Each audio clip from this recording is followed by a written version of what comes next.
Ake ngibingelele, ngingazukwanda ngamazwi kodwa ngizokhuluma into encane. Engakusho, if you find yourself condemning a traditional healer or somebody who's believing in their African spirituality, okusho ukuthi wena nguwe osuke urongo, because nalaba bantu abaseBhayibhelini, they are no more like our forefathers who are no more. Into ekhona ukuthi I know where my forefathers were laid to rest, kodwa ke asikwazi thina lapho okwalaliswa khona abantu bakwaJuda.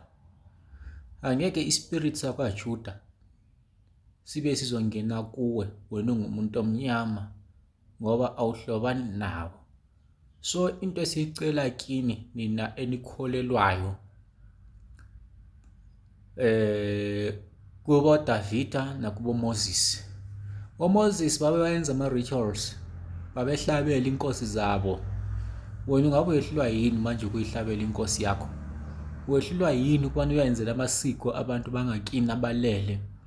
Ujike ugxeka izinto eziningi, ugxeka abantu uthi ngoba izinto zakho azihambi ngoba yilokhu nalokhu.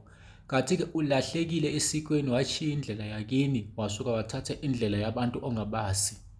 Ngiyakwazi ukuthi le ndaba abanye abantu angeke baphathe kahle, kodwa iqiniso yiqiniso bantu bakithi. Into yokuthi uNkulunkulu wayevele ekhona ekuqaleni.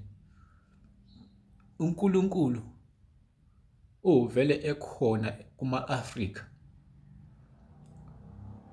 Lokho kuliqiniso, ngeke sikufihle ngoba thina lapho esibuya khona ilizwe liphumayo endaweni ezithile siyalazi, noma ngabe indawo siyazihlonipha lezi ndawo esingeke sizisho, kodwa-ke niyazi ukuthi zikhona indawo ezifana ney'njelele lapho vele abantu bakithi ababehamba khona besiyalungisa izinto uma ngabe zingalungi. Kwasemandulo kukhona vele lapho okwakungalungi khona, kuhambe-ke kuyocelwa ukuthi izinto zabantu zilunge, bese behamba bayocela. Nathi silokhu siyakwenza lokho, ukubana into yakho uma ingalungi sihambe siyocela ukubana izinto zilunge.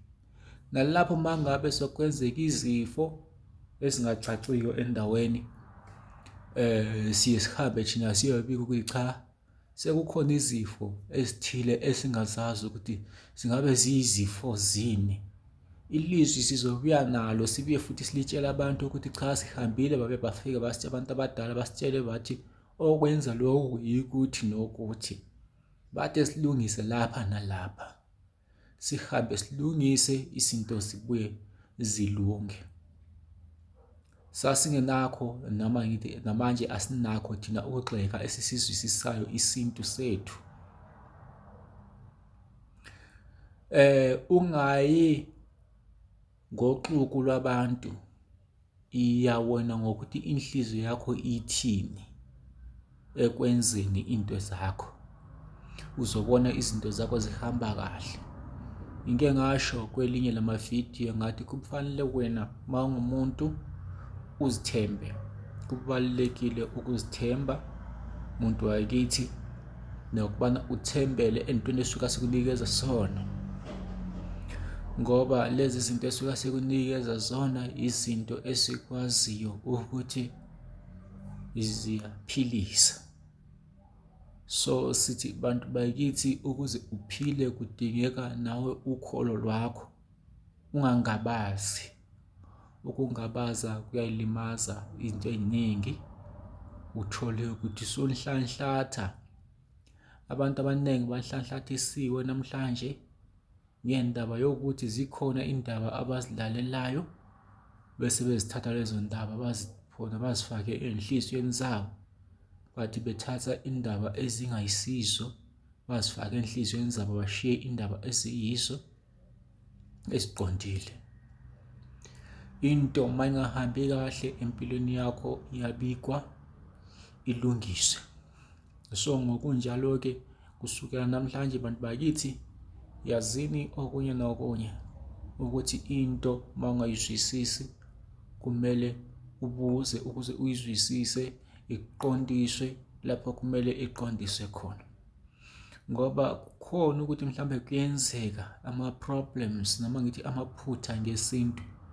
Amaphutha into elungiswayo uma ngabe nawe wenze iphutha, ingayali ukuthi ulenzile iphutha, vuma.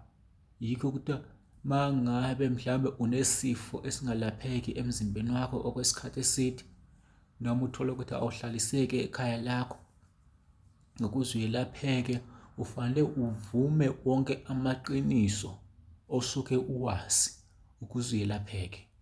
Ngoba uma ungazange wavuma wonke amaqiniso, angeke uthole ukwelapheka ngoba usagodle lukhulu, okuyikho zokuthi uma ngabe noma abantu bekunikeza umuthi abangabelapha, uthole umuthi awusebenzi ngokubana lento okufanele uyivume uyigodlele.